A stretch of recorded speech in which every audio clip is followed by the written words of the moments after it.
What up, Coordination? How you doing? Today on the pod, we have Peth, who is working on MetaGame.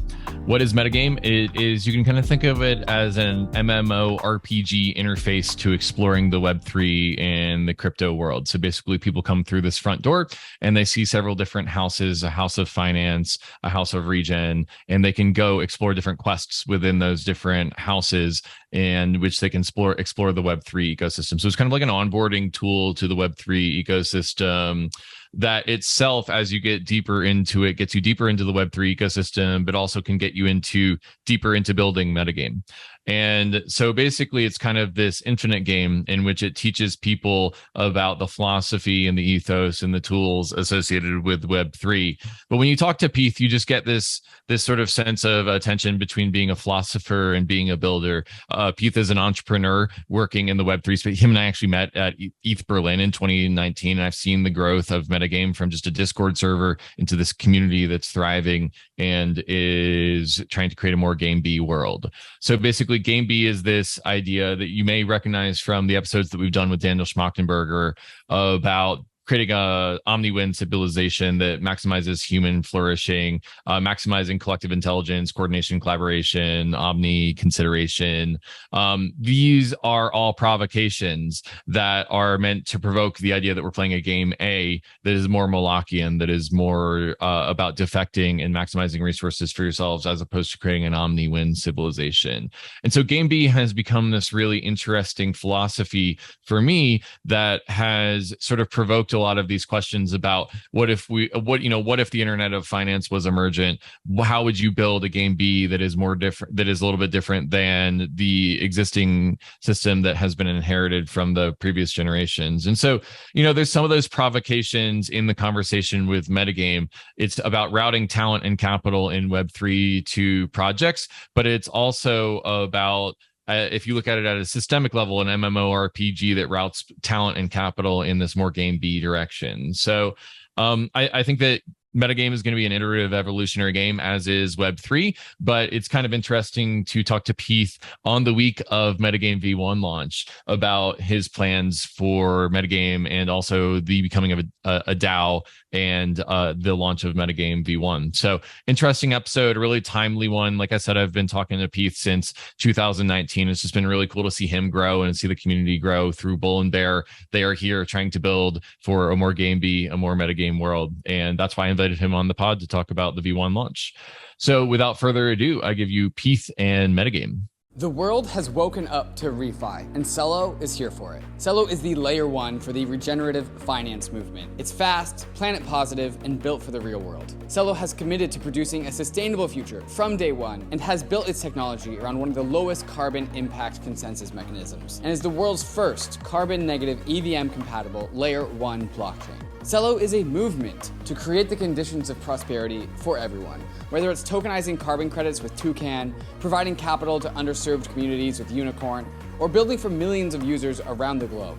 CELO was created to transform crypto enthusiasts into a movement of change makers. Follow along on Twitter at CELO.org to learn more about how CELO is accelerating refi for a positive, lasting impact on people, communities, and the planet. And if you're a builder interested in refi, be sure to join the Build with CELO hackathon live now with a prize pool of over $100,000. COINSHIFT is a leading treasury management and infrastructure platform for DAOs and crypto businesses that need to manage their treasury operations. Every crypto org needs to manage its treasury, and COINSHIFT offers a simple, flexible, and efficient multi-chain treasury management platform built on top of the highly secure Gnosis Safe. With COINSHIFT, your organization can go from primitive single-chain treasury management to expressive, flexible, and multi-chain treasury features, such as global user management, global contacts, proposal management, and many other features that can be shared across an entire organization, allowing users to save time and reduce operational burdens and gas costs. COINSHIFT even has data tools like account reporting across the 7 chains on which it operates. Used by industry powerhouses such as Uniswap Grants, Balancer, Consensus, and Masari, COINSHIFT is speeding up the coordination and efficiency of the organizations that use it. You have to keep up with the frontier, and COINSHIFT makes that easy. So sign up at coinshift.xyz/bankless. What's up, Peth? How you doing? Pretty damn good. How about yourself? Pretty good. Staying busy. It's the week before DevCon, and that's got me pretty busy. I know that you're about to launch metagame, so I think that that's probably been keeping you really busy. Tell us about that. What is metagame? What is MetaGame? A MetaGame is a massive online coordination game. So you can think of it sort of as a real-life MMORPG about using Web3 and building the future that we want to live in. Basically, you can also think of it as sort of a mesh-up platform of like, so it's not a social media platform, it's not a freelancing platform, it's not a learning platform, but it's kind of has elements of all of that, plus like MMORPGs, like it's gamified.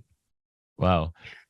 So I've never played World of Warcraft, but I know about it. I know that these MMORPGs can be really very vast, but also very small, depending on what rabbit hole you go down. So can you take us down the sort of front door of MetaGame? Is it a front door to the Web3 ecosystem that helps you explore the weird, wonderful, diverse world of Web3? What is MetaGame at its kind of like smallest first steps level? Yeah, that's pretty much what it is, at least what it starts as. So you scroll down the landing page, you're presented with a screen where the landing page explains the really basic ideas of MetaGame and what we think Web3 is about. And then you click join in the computer screen and you get this roll down text that says like, wake up Anon, follow the purple octos, like the matrix text rolling down the screen.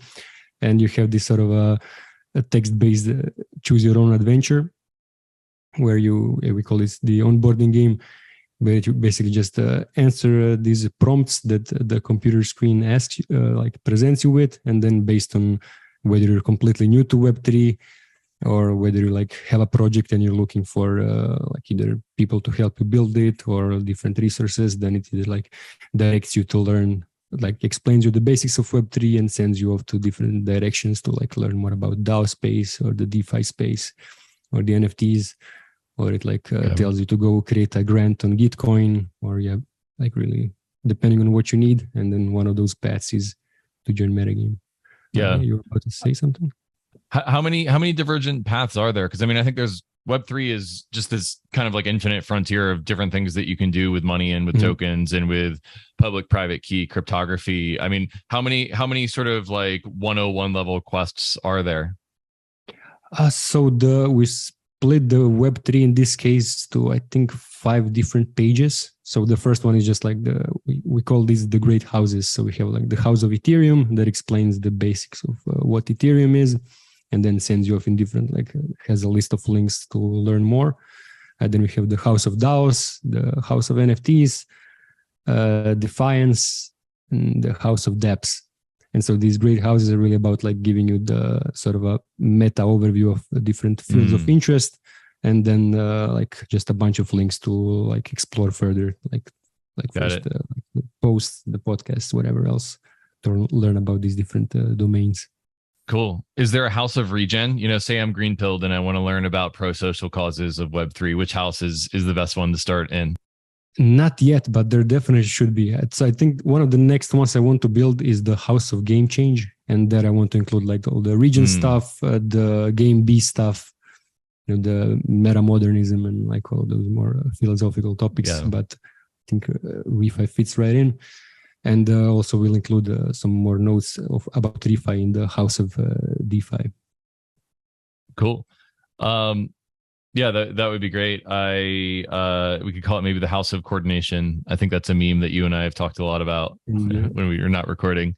So is there, once you're in the house and you've kind of established yourself, you've done a couple initial quests, is there a leveling up system? I'm thinking of MMORPGs where you start as a mage and then you learn all of these more skills and you gather more loot as you go on. So what is the progression from joining the house look like from there?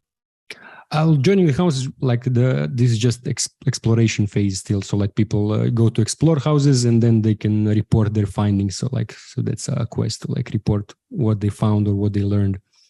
But the leveling up really starts when you choose the path to join MetaGame, and that splits to join as a player, join as a patron, or join as a guild. And player is the most popular path for learning and contributing to MetaGame.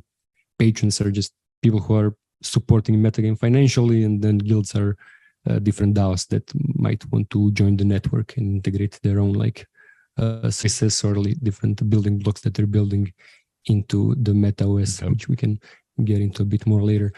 But so once you choose the player path, then it really starts the onboarding to metagame, which starts with 8 quests that are called the engaged octopath, which is the first role that you get in metagame. So like you prove that you're not a bot, and then you become an engaged octo. So it means that you're on the onboarding journey to join metagame.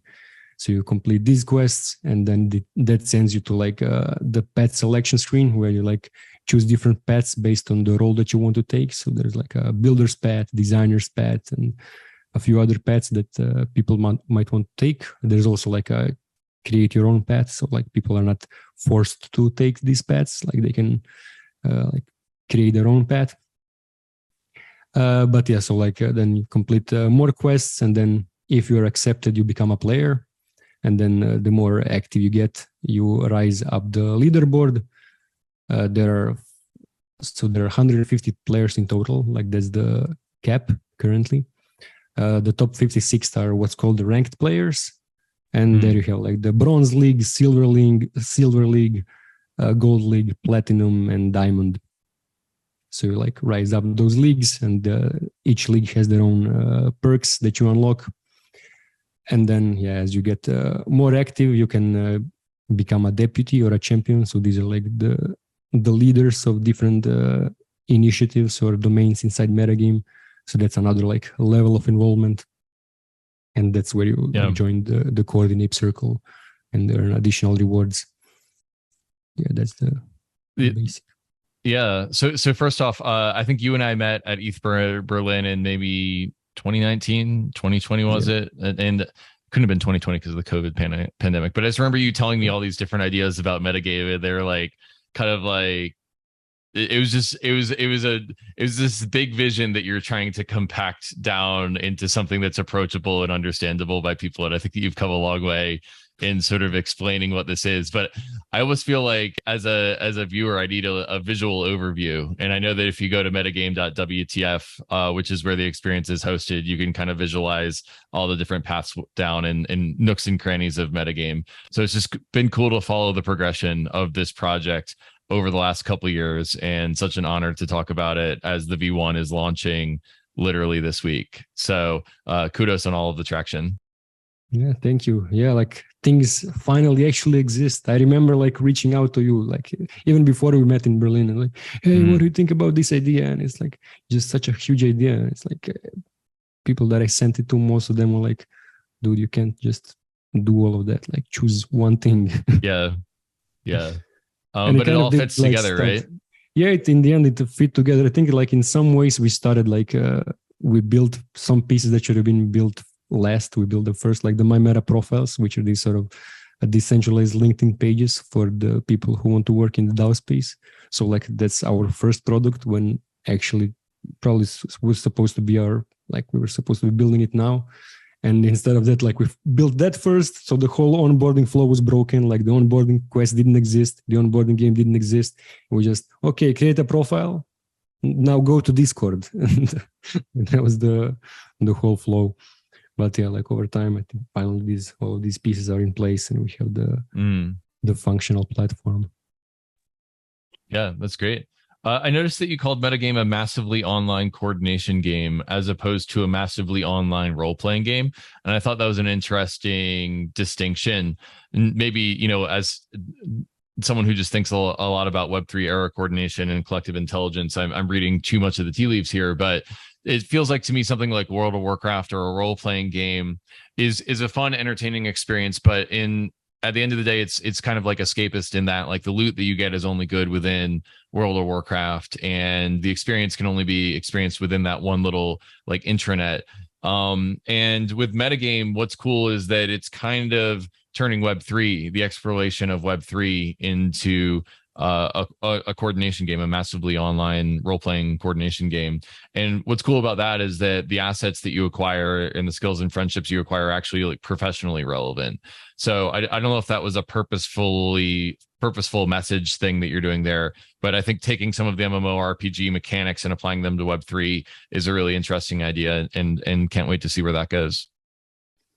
Yeah, definitely. So one of the things that helped me and that had impact on me was this thing called the Octalysis framework, which was built by this guy that was like a big gamer, but also studied like behavioral economics and sociology, and I don't know what else he studied, but he came up in the end with this octalysis framework, which basically split like these different reasons why people love games in general. So like having ownership, having agency, and I don't know, it splits like into these 8 different things, and all successful games hit up like at least a few of those things. Like they can like there's like meaning making and things like that.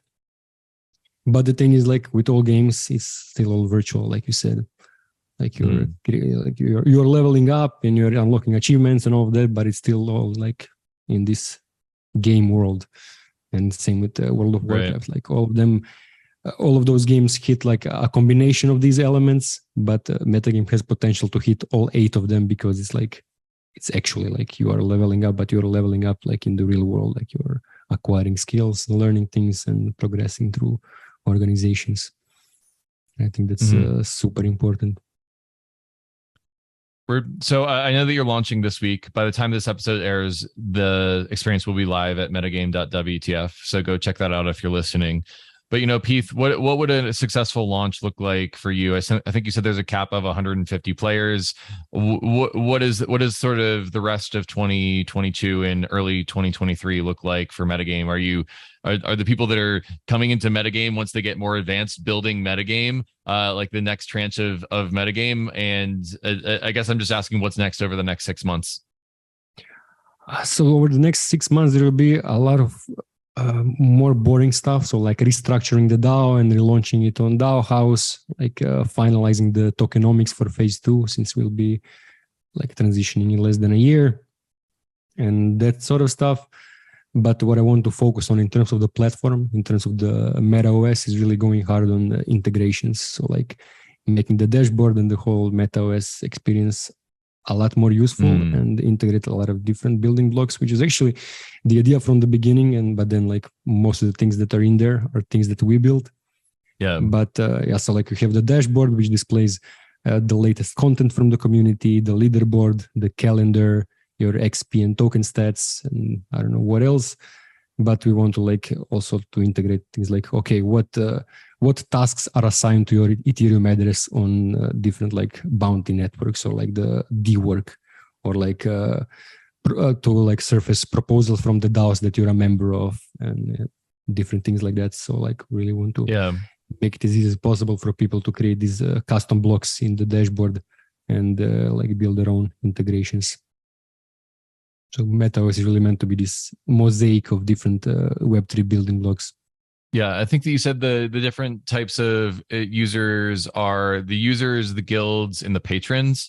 So I wonder if you can make it all self-service for users and guilds and patrons to maintain their own part of the journey, then the whole thing just kind of grows fractically according to those experiences. Obviously, easier said than done, but it reminds me a lot of when we decided to turn Gitcoin from a company into a DAO, or at least Gitcoin grants, the experience of making it so that the matching funders and the individual funders and the grant owners, like they're different parts of the hyperstructure that all sort of interact with the smart contract.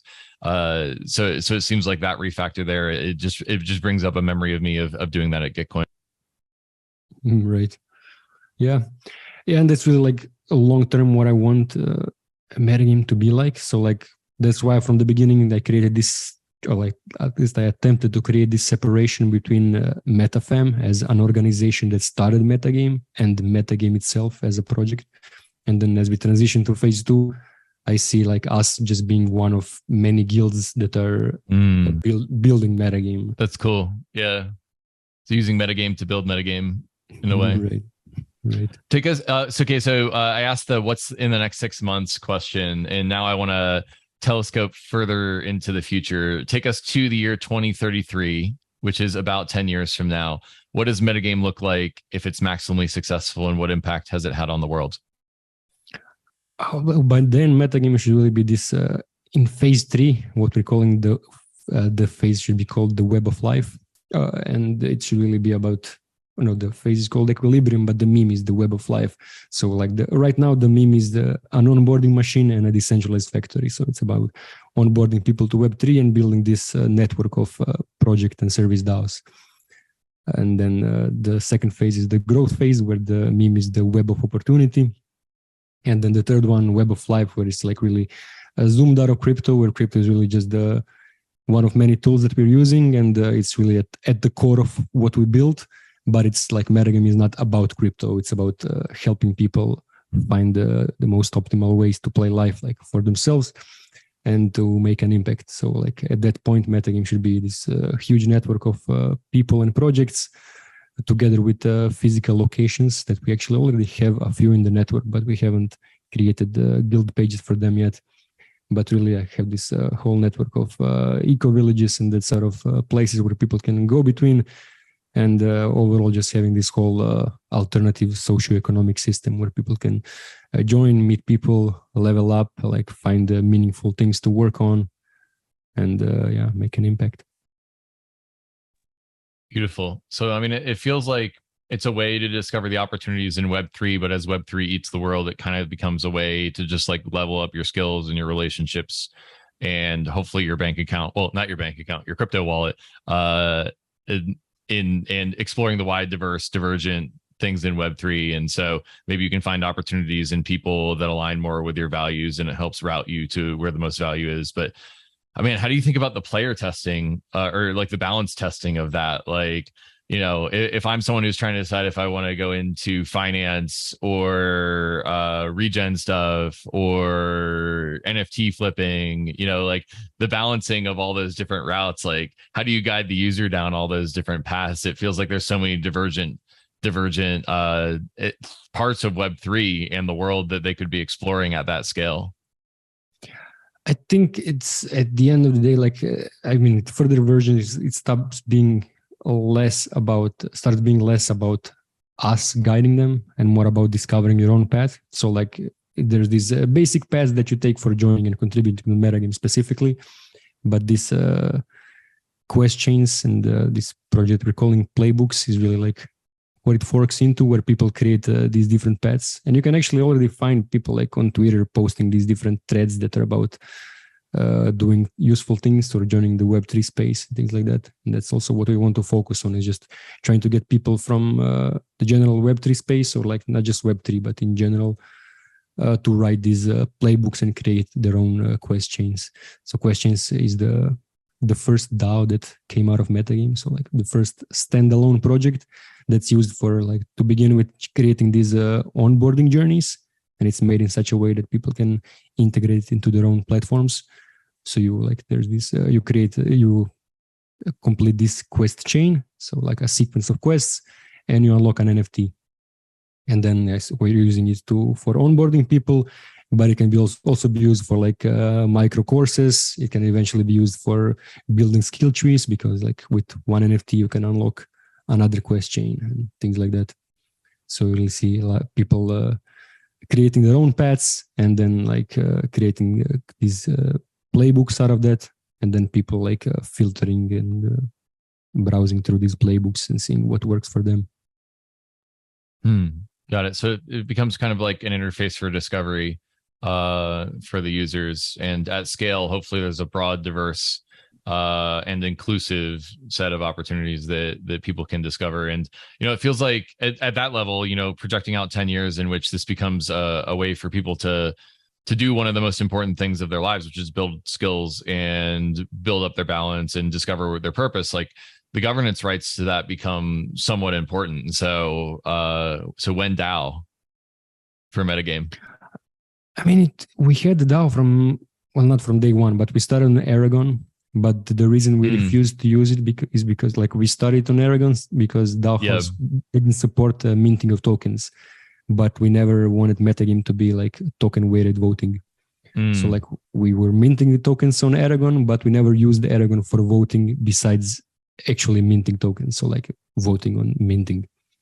And like until now, MetaGame has really just been one person, one vote, or hopefully one person. But that's a big part of the reason why we limited it to 150 players.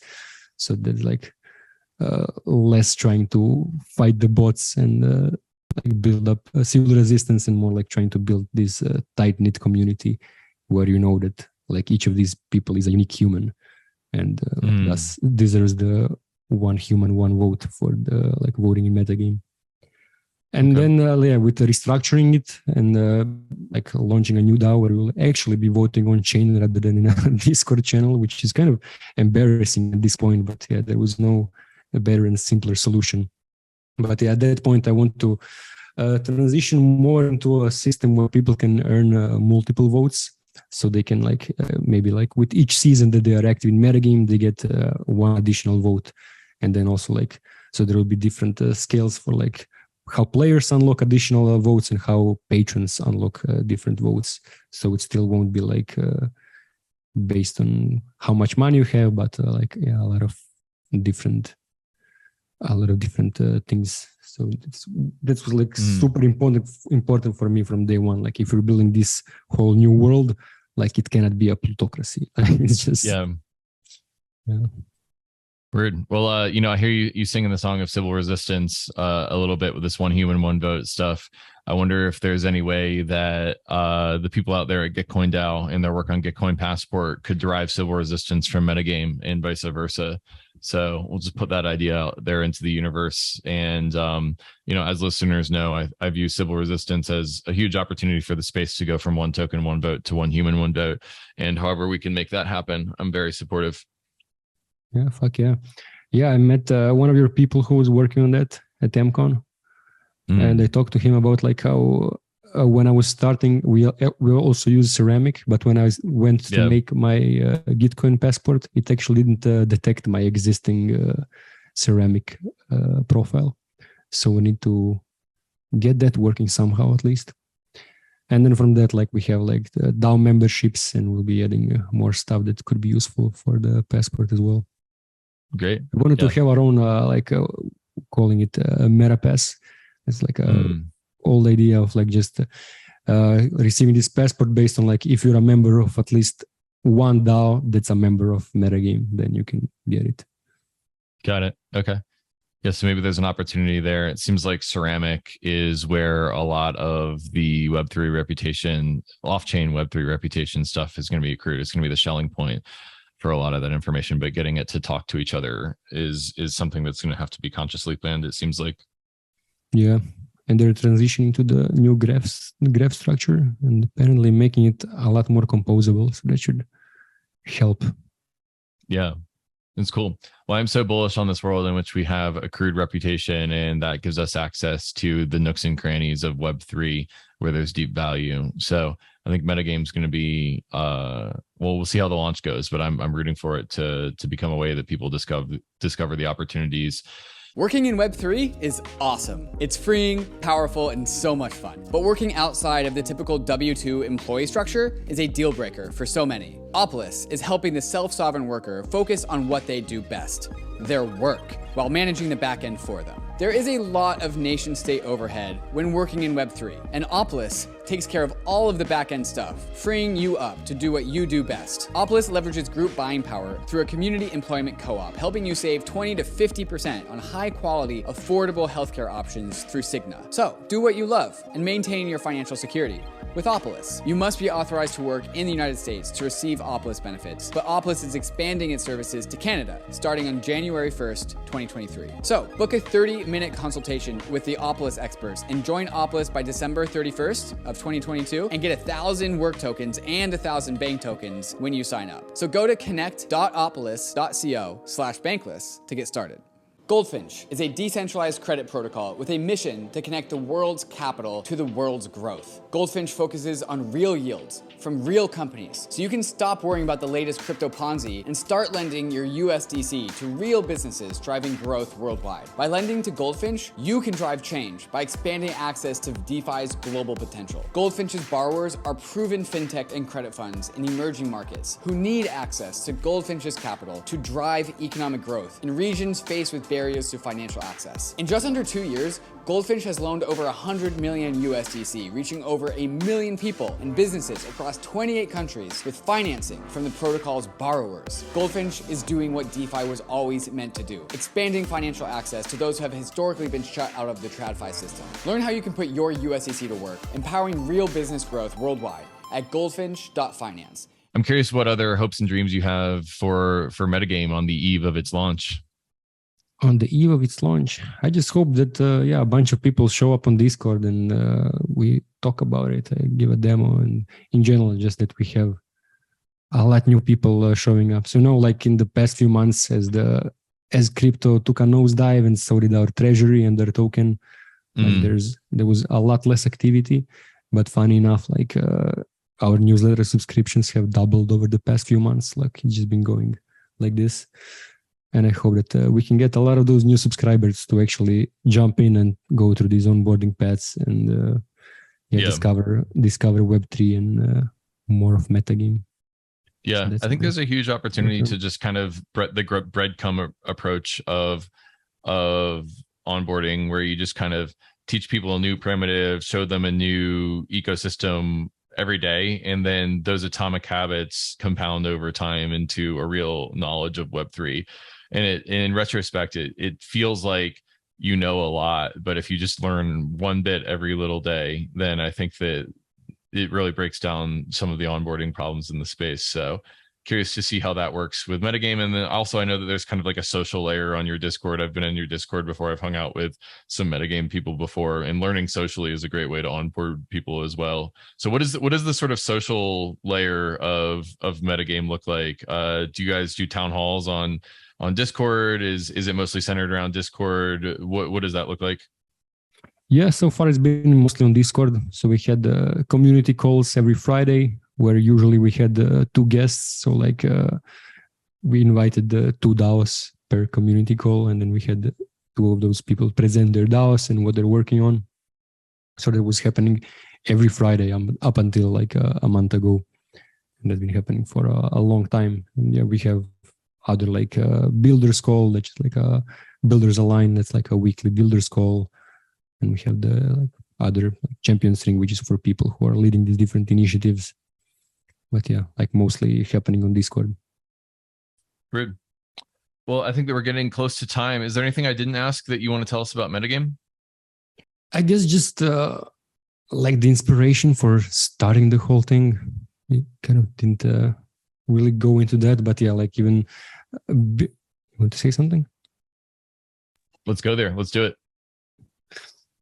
So like before crypto, what I was really into is like researching these like different sort of society, different sort of socioeconomic systems. I don't know, like initially what I started with was watching the Zeitgeist documentaries. That was like 10 years ago. And like now that I watch them, they're kind of cringe, but they made a lot of impact on me when I was like in high school.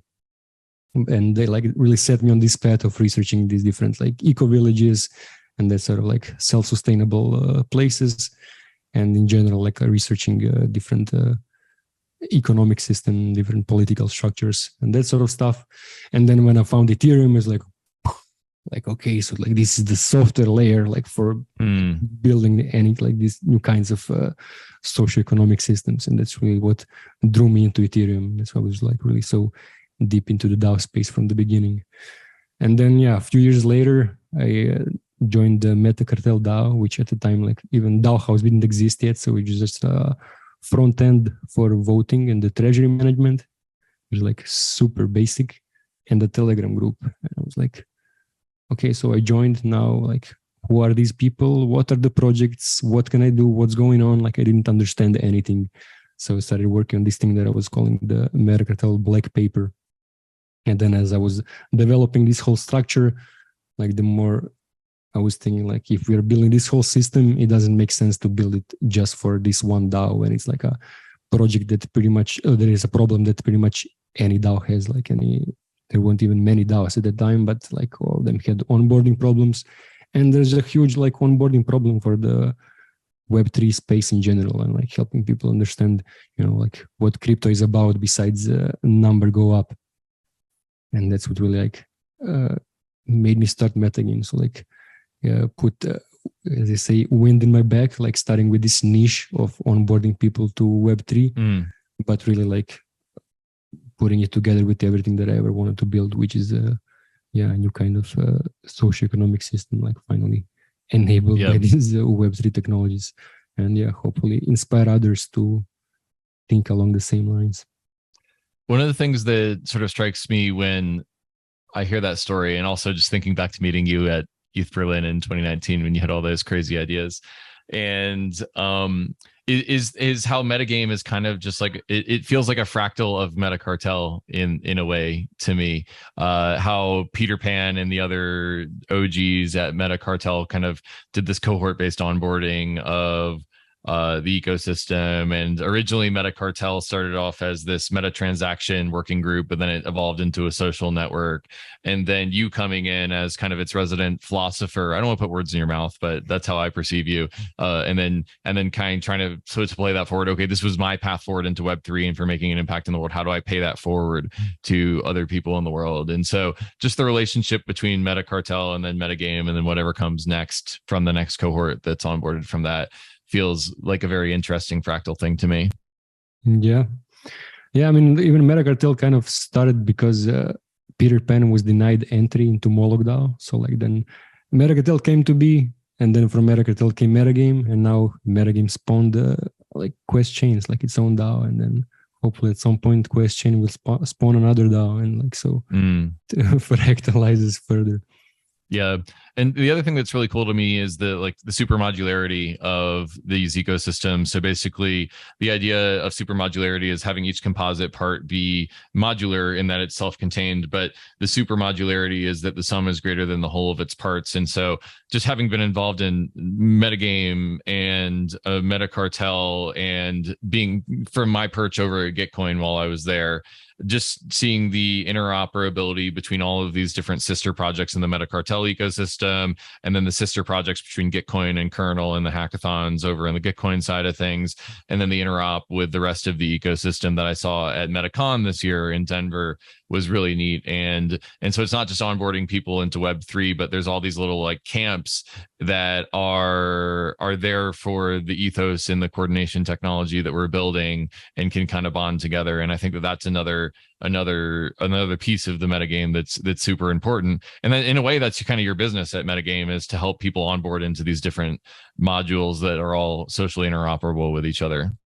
Right. Yeah, to onboard into this network of DAOs. And somebody told me like, oh, but this onboarding game, like, why is it sending people to so many different directions instead of like funneling them into MetaGame? I was like, like it's MetaGame is just part of this ecosystem. Like if they need to go to Raid Guild, they should go to Raid Guild. If they need to like go to DAO House, they go to DAO House. Like they need to discover all of these different guilds that they can join, and like join these different communities based on their interests, not because like we came to our landing page, so now join like our DAO. Yeah, I think it's neat. The reason why it's so divergent is that Web3 is so divergent, and there's this infinite garden, this infinite frontier of different things that people can learn in the space. So I think it's neat to give people a little bit of guardrails as they go in those directions. And, you know, because it's a frontier, there's rattlesnakes, there's tarantulas that can bite you, and keeping people away from the scams and towards the projects that have the good vibes, I think is a really hard curation task that I'm curious to see how MetaGame, as it evolves, keeps that ethos and scales it. So congrats on all the success, congrats on all the launch, and looking forward to seeing how it goes. So where can people find MetaGame and find you online? Metagame.wtf. And then if you want to build your own MetaGame, consider looking into MetaGame and seeing the post about the Meta OS, like building this mosaic of Web3 building blocks. You should also consider coming to MetaFest IRL. So it's finally happening next summer, Croatia. It should be fun. And I want to, before we close it, I want to share a fun fact with you. If I remember correctly, you said that you found Game B, Daniel Schmachtenberger, through the Future Thinkers podcast. That's right. Yeah. I was actually working for the Future Thinkers podcast. I edited the episode with Daniel Schmachtenberger. Oh, really? But then, yeah, like 2 months ago, I reached out to Daniel Schmachtenberger to invite him on our podcast, and he refused because he said, "I'm gonna go to Ovoki's podcast." I was like, "God damn it!"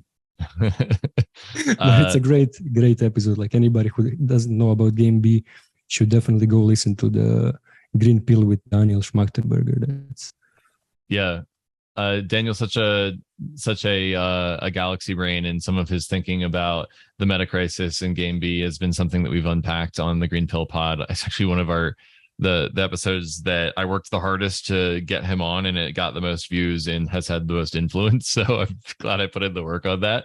But so Game B is this like flag on the hill for an omni-win civilization that maximizes flourishing, and it sort of provokes that we're playing a game A where it's all about the flourishing of individuals, and there's kind of this Molochian coordination failure in which we're all overtaxing the resources on the planet for our own selfish needs. And what would it look like if we optimized for an omni-win civilization? So it's a provocative design space. And I know that we're kind of wrapping the episode now, but I got to ask you, has Game B, the word game is in both Game B and MetaGame, has Game B influenced the design of MetaGame in any way? Is that going to be helping create a more Game B world? Absolutely. Like I was into the Game B space before I even learned about crypto. So that's that was a huge influence on me, definitely. And actually even I went on the store, and the title of the talk was called MetaGame, a Game B of sorts. It was I listened to that one actually. That's funny. So you're taking these ideas from philosophy and building them into the wet clay of the internet of money in order to actualize it. Am I getting that right? Yeah. I mean, my main problem with the Game B space at the time was that they were kind of against starting a Game B project. So they were like, "Oh no, it's a collection of ideas. It's supposed to be emergent. You can't like just build Game B." And I was like, "No, let's just start. Yeah. Let's try to build something."